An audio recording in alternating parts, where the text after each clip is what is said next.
하나님 말씀 봅니다. 하나님 말씀 사무엘상 15장 24절에서 35절까지입니다. 24절에서 35절까지인데 본문이 길어서 31절까지 같이 읽겠습니다. 사울이 사무엘에게 이르되 내가 범죄하였나이다. 내가 여호와의 명령과 당신의 말씀을 어긴 것은 내가 백성을 두려워하여 그들의 말을 청종하였음이니이다. 청하오니 지금 내 죄를 사하고 나와 함께 돌아가서 나로 하여금 여호와께 경배하게 하소서 하니 사무엘이 사울에게 이르되 나는 왕과 함께 돌아가지 아니하리니 이는 왕이 여호와의 말씀을 버렸으므로 여호와께서 왕을 버려 이스라엘 왕이 되지 못하게 하셨음이니이다 하고 사무엘이 가려고 돌아설 때에 사울이 그의 겉옷자락을 붙잡음에 찢어진지라. 사무엘이 그에게 이르되 여호와께서 오늘 이스라엘 나라를 왕에게서 떼어 왕보다 나은 왕의 이웃에게 주셨나이다. 이스라엘의 지존자는 거짓이나 변개함이 없으시니 그는 사람이 아니시므로 결코 변개하지 않으심이니이다 하니 사울이 이르되 내가 범죄했을지라도 이제 청하옵나니 내 백성의 장로들 앞과 이스라엘 앞에서 나를 높이사 나와 함께 돌아가서 내가 당신의 하나님 여호와께 경배하게 하소서 하더라. 이에 사무엘이 돌이켜 사울을 따라가매 사울이 여호와께 경배하니라. 아멘.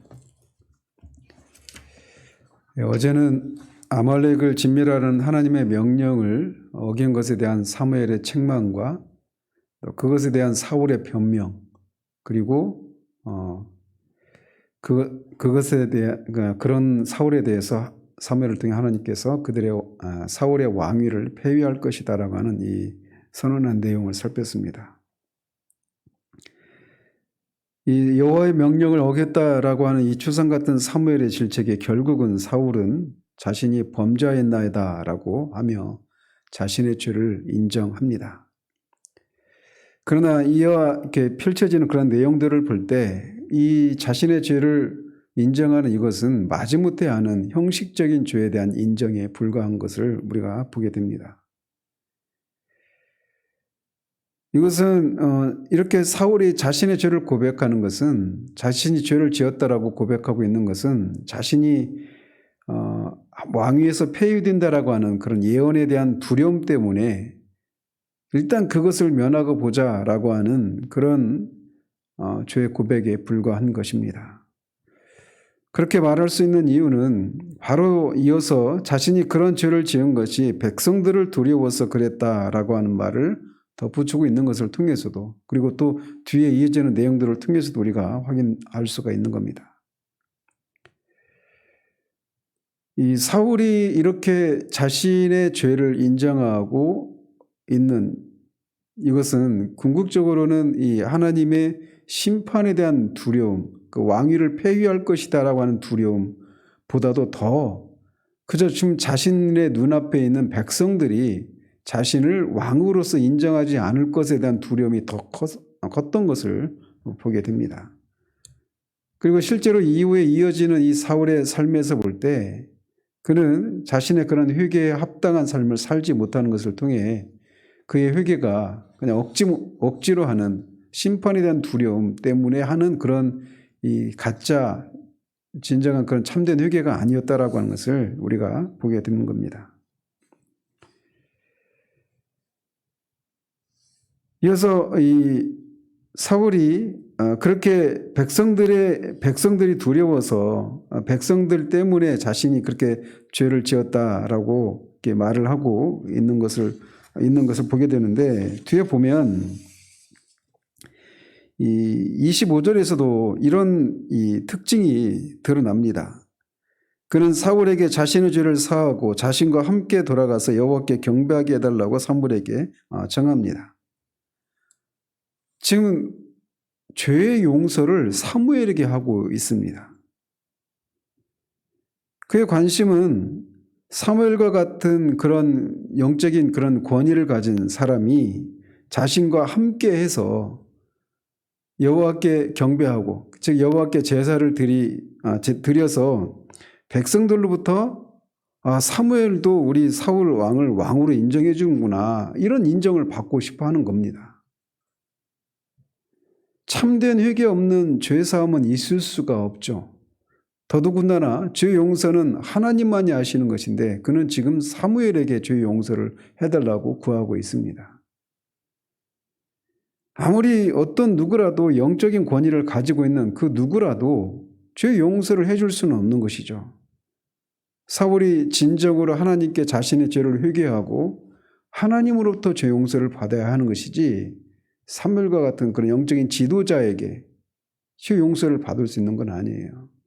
일단은 사람들이 보기에는 이런 영적인 권위를 가진 사무엘이 사울과 함께하는 것을 통해서 그리고 분명히 아말렉을 진멸하라고 했는데 그 좋은 양과 기름진 소를 남겨둔 목적이 어제도 본 것처럼 이 하나님께 경배하기 위해서 제사 드리기 위해서 남겨놨다 이렇게 말을 했는데 백성들도 그 얘기를 들었을 것 아니겠어요? 그런데 그것을 사무엘이 용인해주는 그런 모습을 연출하고 싶은 겁니다. 그래서 사무엘에게 이런 청을 하고 있는 것이죠. 그는 이 사울의 이 관심은 그가 하나님으로부터 버림을 받은 것보다 그의 말처럼 백성들이 자신을 어떻게 생각할지가 최대의 관심사라고 하는 것을 우리가 보게 되는 것입니다. 사울의 간청에도 사무엘은 여호와께서 사울을 버려서 이스라엘의 왕이 되지 못하게 하셨으니 자신은 사울과 함께 하지 않겠다라고 하면서 돌이켜서 자기 길로 가려고 합니다. 그러자 사울이 사무엘의 겉옷자락을 잡았는데 하필 그때 겉옷자락이 찢어지죠. 이 사무엘의 옷이 찢어진 이것은 그냥 어떤 단순한 그런 아무런 의미가 없는 그런 사건이 아니라고 하는 것을 우리가 보게 됩니다.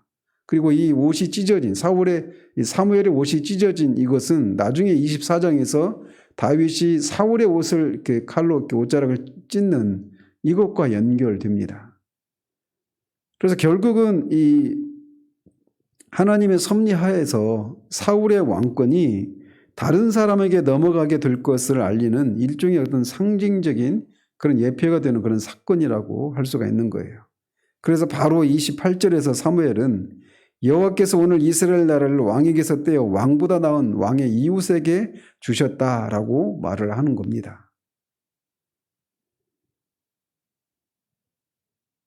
그러면서 사무엘은 이스라엘의 지존자는 거짓이나 변개함이 없으시니 그는 사람이 아니시므로 결코 변개하지 않으신다라고 말해서 사울에게서 그 왕의 권위를 빼앗아서 왕의 이웃에게, 사울의 이웃에게, 아직은 사무엘이 그게 누구인지는 아직 모르고 있는 상황입니다. 어쨌든 그 사람에게 이제 하나님의 마음에 합한 사람에게 그 왕위를 넘겨주게 될 것이다라고 하는 것을 예언적으로 선포하고 있는 겁니다. 그러면서 그렇게 하시기로 하셨는데 하나님은 그 변개하지 않으시는 그런 분이시기 때문에 그 계획을 돌이키지 않는다라고 못을 받고 있는 겁니다. 이런 사무엘의 말에 대한 이어지는 사울의 답변은 정말 절망적입니다. 그는 내가 범죄하였을지라도 청하옵나니 내 백성의 장로들 앞과 이스라엘 앞에서 나를 높이사 나와 함께 돌아가서 내가 당신의 하나님 여호와께 경배하게 하소서라고 청합니다. 사울의 이런 청은 그의 회개가 앞에서도 24절에 있는 것처럼 죄를 고백하고 있는 것이 진정한 회개가 아니었다라고 하는 것을 여기에서도 보여주고 있는 겁니다. 그저 사울이 이렇게 사무엘에게 자신과 동행해달라고 부탁하는 것은 앞에서도 말씀드린 것처럼 백성 앞에서 여전히 자신의 왕권이 건재하다라고 하는 것을 과시하기 위해서예요.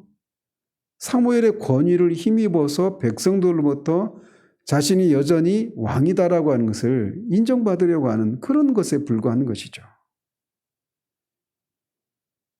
사무엘을 통해서 그렇게 하나님으로부터 하나님이 그를 버렸다라고 하는 이 엄청난 사건에 대한 두려움이 전혀 없습니다. 그것은 지금 안중에도 없어요. 지금 당장 눈앞에 보이는 백성들이 나를 어떻게 생각할 것인가 여기에만 지금 급급해 있는 것이죠. 그러니까 자신의 죄가 어떤 의미가 있는가라고 하는 것을 지금 모르고 있는 거예요. 이런 모습은 그가 하나님이 원하고 요구하시는 이스라엘의 신정적인 왕으로서의 모습에 전혀 부합하지 않는다라고 하는 것을 고스란히 보여주고 있는 것입니다. 그렇기 때문에 하나님은 이제 이스라엘의 왕권을 하나님의 마음에 합한 사람에게 주는 일을 하실 수밖에 없는 거예요. 이에 사무엘은 가려던 길에서 돌이켜서 사울을 따라가서 사울과 함께 제사를 드리고 사울은 여호와께 제사를 드리고 경배했다. 이렇게 말을 합니다. 사무엘이 가던 길을 돌이켜서 사울과 함께한 것은 그를 용인하는 것은 아닙니다. 다만 아직은 이스라엘의 새로운 왕을 세워지지 않은 그런 상황, 세워지기 전까지는 사울이 이스라엘의 왕으로서 그 자리를 지켜야만 하기 때문에 아직은 그게 누구인지 모르기 때문에 그리고 또 뒤에 이어지는 아각을 죽이는 그런 일도 해야 했기 때문에 잠시 그냥 그렇게 용인해주는 허용해주는 그런 의미가 있는 것이죠. 사울이 여호와께 경배했다라고 하지만 사울의 이 경배는 진정한 하나님이 받으시는 경배가 될 수가 없습니다. 사울에게 있어서 제사는 하나님과의 관계에 기반한 그런 감사와 헌신을 표하는 자신의 죄를 고백하고 그 하나님의 죄의 용서에 대한 감사와 하나님에 대한 헌신을 표현하는 그런 것이 아니라 그 제사를 통해서 어떤 미신적인 효력을 얻고자 하는 그런 것에 불과한 것입니다. 이미 사울은 제사에 대해서 그런 생각을 가지고 있다라고 하는 것을 이 13장에서 사무엘이 오기 전에 제사를 드리는 그런 장면을 통해서도 우리가 이미 살펴본 바가 있습니다. 즉 종교적인 그런 권위를 이용해서 자신의 정치적인 그런 권위를 그런 정치적인 입지를 다지려고 하는 그런 목적에 불과한 것입니다. 그런 왕으로서의 정치적 기반을 그런 공고히 하기 위해서 정치적인 기반을 유지하기 위해서 여호와께 드리는 제사를 이용하고 있는 것이죠. 이번에 이태원 참사가 났을 때 이 대통령이 절에도 가고 교회도 가고 성당에도 가고 하는 이런 모습과 똑같습니다. 밑에 사람이나 닥달하고 그 최종적인 지휘 책임을 갖고 있는 자신의 그런 책임에 대한 그런 것도 없이 사과도 없이 그저 종교적인 그런 권위를 이용해서 자신의 정치적인 입지를 다지려고 하는 저는 어떤 곳에서도 그것에 그런 것들을 지적하는 종교 지도자가 없는 것이 정말 너무 슬픕니다. 하나님을 예배하는 예배가 그런 정치적인 목적이 이용되고 있는 종교 지도자라고 스스로 자임하는 그런 분들은 그런 것을 통해서 대통령이 우리 교회에 왔다. 성당에 왔다. 우리 절에 왔다. 이런 것만 이용하려고 하는 이미 타락할 대로 타락해버린 거죠. 서로가 다 말이죠. 사울이 지금 그런 것을 보여주고 있는 거예요. 사울이 하나님을 경배했다고 하는데 그 경배를 하나님이 받으셨을까요? 회개가 없는 하나님과의 바른 관계에 기반한 자신의 죄를 하나님 앞에 정직하게 고백하고 그 죄를 용서해 주신 것에 대한 감사와 그 하나님에 대한 헌신 이런 것에 대한 표로 드리는 것이 제사고 예배여야 되는데 그거를 통해서 종교적인 그런 행위를 통해서 종교적인 권위를 이용해서 자신의 정치적인 입지만 다지려고 하는 완전히 그냥 제사나 예배가 오늘날 용어로 예배가 완전히 그런 곳으로 전락해 버려 있는 거예요. 하나님이 심판하십니다.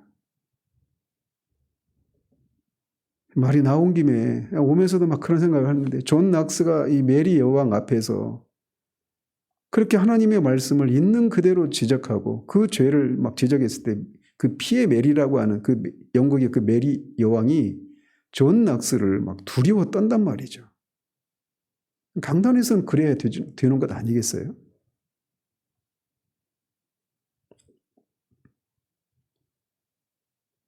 그는 이 제사를 지금 그렇게 이용하고 있는 겁니다. 그러니 하나님이 그를 버리실 수밖에 없죠. 하나님께 버림받은 상태에서 그의 정치적인 그런 권위가 인정이 될까요? 유지가 될까요? 이런 사울의 모습은 하나님보다는 인간의 눈을 의식하고 왕권을 세우기만 급급한 그런 인본주의적인 그런 불신앙의 모습을 다시 한번 고스란히 보여주고 있는 겁니다. 이런 모습을 통해서도 사울의 회개가 진정한 회개가 아니었다라고 하는 것을 보여주고 있는 거예요. 저는 사울의 이런 모습에서 정말 그런 매튜 믿음 목사의 그런 유사 그리스도인의 이 전형적인 모습을 발견하게 됩니다.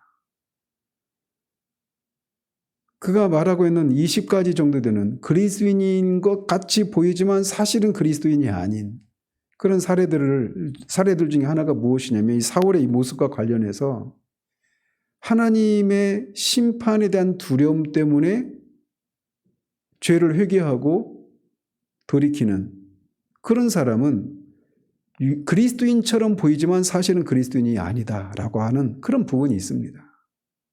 전형적인 사례입니다.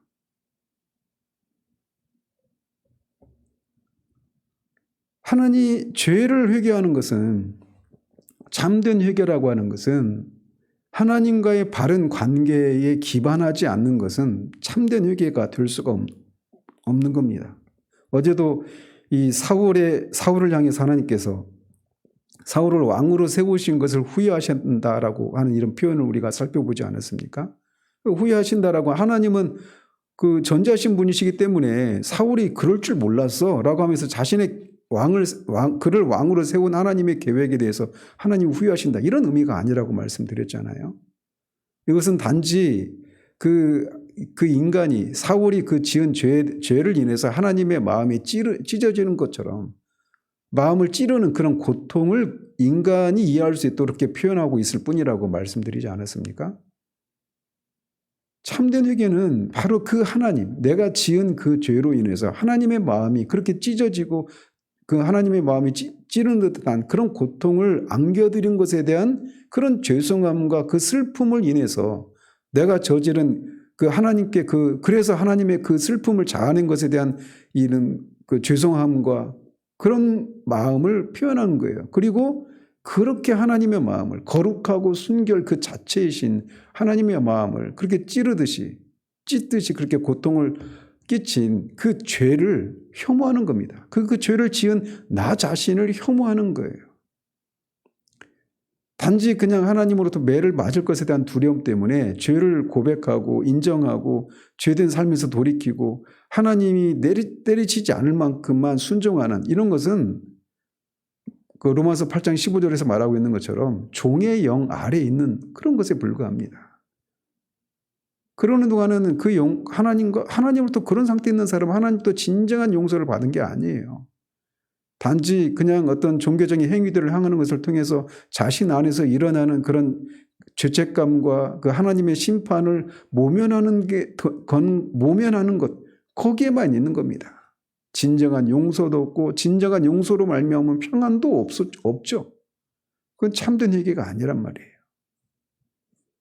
사울이 그런 전형적인 모습을 보여줍니다. 그러면서 저는 동시에 이 사울의 이런 모습에서 설교자의 이 비애, 설교자의 이 무능력 이거를 또 보게 돼요. 사무엘과 같은 이런 하나님이 사무엘, 노아, 욥 이렇게 막 예스겔서에서도 하나님 그런 사람이 나한테 용서를 구한다 해도 이스라엘을 향한 하나님의 심판의 계획이 처리되지 않는다라고 언급하실 정도로 사무엘은 그렇게 대단한 하나님의 사람이란 말이에요. 그런데 그 사무엘로부터 하나님의 말씀을 듣고 이 사울이 지은 죄를 사울이 고백하고 있지만 참된 회개로 이루어지지 않는 이런 사울의 모습. 이 사울의 모습을 보면서 이 설교자의 이 비애를 제가 막 다시 한번 보게 됩니다. 개인적으로. 설교자인 저의 입장에서. 참된 죄에 대한 회개는 성령의 역사가 동반되지 않으면 있을 수가 없는 거예요. 말씀을 통해서 죄에 대해서 깨닫고 사울도 자신의 죄를 인정할 수밖에 없잖아요. 그래서 내가 죄를 지었다고 인정은 합니다. 그러나 그의 내면은 변함이 없는 거예요. 마찬가지로 말씀을 통해서 자신이 죄인이고 하나님의 심판 아래 있고 그 심판에서 벗어날 수 없다라고 하는 것을 설득당할 수 있습니다. 그러나 거기까지. 성령의 역사가 동반되지 않으면 참된 회개가 있을 수가 없는 거예요. 설교자로서 매번 강단에 올라가서 10년이 넘도록 말씀을 듣지만 그 설득을 당한 데에서 머물러 있는 참된 회개로 이어지지 않은 채. 그래서 막 제가 그거 생각하면 너무나 고통스럽습니다. 한번 생각해 보십시오. 날마다 설교할 때마다 그렇게 그런 분들 앞에 있는 그 철저히 무기력한 저 자신을 보는 것. 저는 아마 설교가 끝날 때까지 이 고통이 사라지지 않을 거라고 생각해요. 물론 말씀을 통해서 은혜를 누리시는 분들이 간간히 계시죠. 그런 모습을 보면서 그래도 내가 하나님께서 나를 이 강단에 세우셨구나. 나를 통해서 그런 일들을 하시는구나. 이런 위로를 받아요.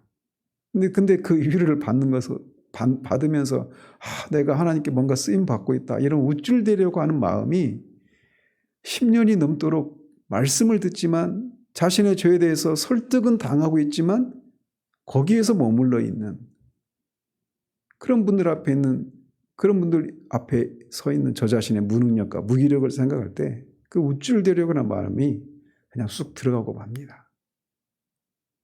사무엘로부터 이런 말씀을 듣는데 사울이 여기까지예요. 그리고 이후에도 이어지지 않습니다. 오늘 아침에 제가 하나님의 은혜로 이 찬송을 부른 이유가 바로 이것 때문에 그래요. 우리가 무엇이 특별해서 그런 게 아니에요. 정말 하나님의 은혜, 이 단어 이외에는 우리에게 일어난 일들을 설명할 수가 없습니다. 우리들이 다른 분들과 뭐가 다릅니까? 하나님이 그냥 내버려 두시면 똑같아요. 사울과 같이 그렇게 되고 말 뿐입니다. 그도 한때 하나님께 쓰임 받았잖아요. 하나님께 쓰임을 받는다라고 하는 것, 그리고 초자연적인 역사를 경험한다라고 하는 것, 그것이 그 사람이 하나님으로부터 죄 용서를 받고 하나님이 그를 인정해 주시고 의롭다 해 주시고 구원받았다라고 하는 표로서는 충분하지 않다라고 하는 것을 이 사울의 사례를 통해서 보여주고 있는 겁니다. 나중에 우리 교회에서 유사 그리스도인이라고 하는 이 책을 한번 이렇게 설교 형식으로 이렇게 전해질 그런 기회가 있으리라고 저는 생각되는데, 그때도 보겠지만 사울은 정말 이 유사 그리스도인의 전형적인 모습입니다. 어쨌든 사무엘은 사울과 함께 그렇게 제사를 드리고 사울이 살려둔 아말렉 사람 아각을 끌어오라고 합니다. 그러자 아각은 이제 자기가 이제 사망의 괴로움이 지나갔다라고 하면서 즐거운 모습으로 나옵니다.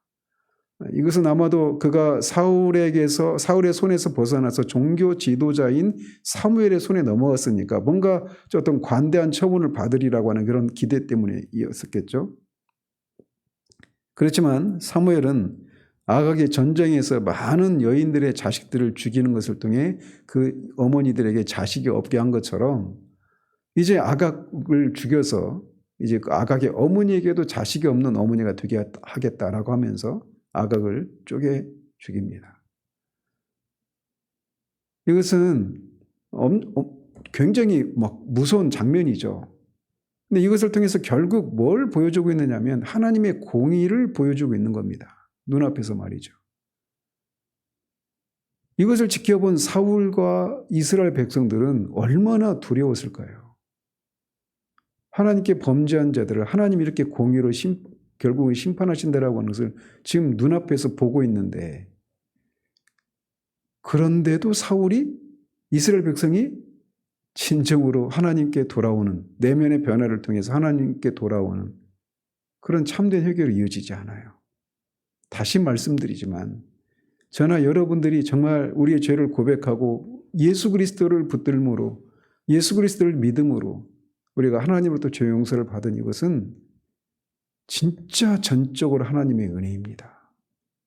하나님의 은혜, 이것밖에는 설명할 길이 없어요. 아각을 죽인 후에 사무엘은 자신의 고향 라마로 가고 사울은 사울 기브아 자기의 집으로 올라갑니다. 그리고 사무엘이 죽는 날까지 사울을 다시 보지 못했다. 보지 않았다. 이렇게 말을 합니다. 이것은 문자적으로 그가 사울을 더 이상 만난 적이 없다. 이런 걸 말해주지 않아요. 뒤에 이제 19장 24절에 보면 사울이 사무엘을 찾아가잖아요. 라마에 있는 사울을. 그래서 거기서 먼저 부하들을 보냈는데 그들이 가서 막 이 여호와의 영이 임해가지고 막 예언을 하고 막 이런 일들이 일어나잖아요. 근데 결국 사울도 갔다가 거기서 막 밤새도록 막 그렇게 예언을 하고 이런 일들이 있습니다. 그래서 문자적으로는 본 적이 있죠. 근데 여기서 이제 본 적이 없다 이렇게 말하고 있는 것은 사무엘이 선지자로서 이스라엘의 왕인 사울을 만난 적이 없다 이렇게 말을 하고 있는 겁니다. 이게 어떤 의미가 있느냐. 사울은 이스라엘의 왕은 하나님의 말씀에 따라서 이스라엘 백성을 통치하는 그런 대리 통치자란 말이에요. 그런데 하나님의 말씀을 전하는 선지자와의 만남이 없이 하나님의 말씀을 어떻게 받을 수 있습니까? 하나님이 사울을 이스라엘의 왕으로서 앉혀놓기는 하셨지만 말씀을 주시지 않는 것을 통해서 사실상 그는 그냥 껍데기에 불과하다라고 하는 것을 말씀하고 있는 거예요.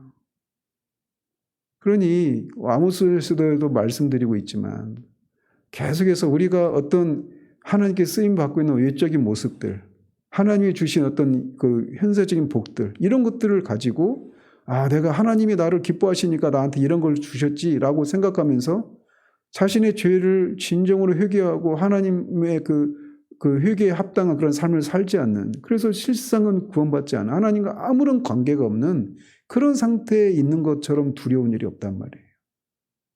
사울은 여전히 왕이었습니다. 그러나 하나님은 그에게 더 이상 말씀하시지 않아요. 이것처럼 고통스럽고 두려운 일이 어디 있겠습니까? 근데 사울은 그것 때문에 고통스러워하지 않아요. 이게 더 무서운 겁니다. 다시 말씀드리지만 우리가 그런 사람이 있어요.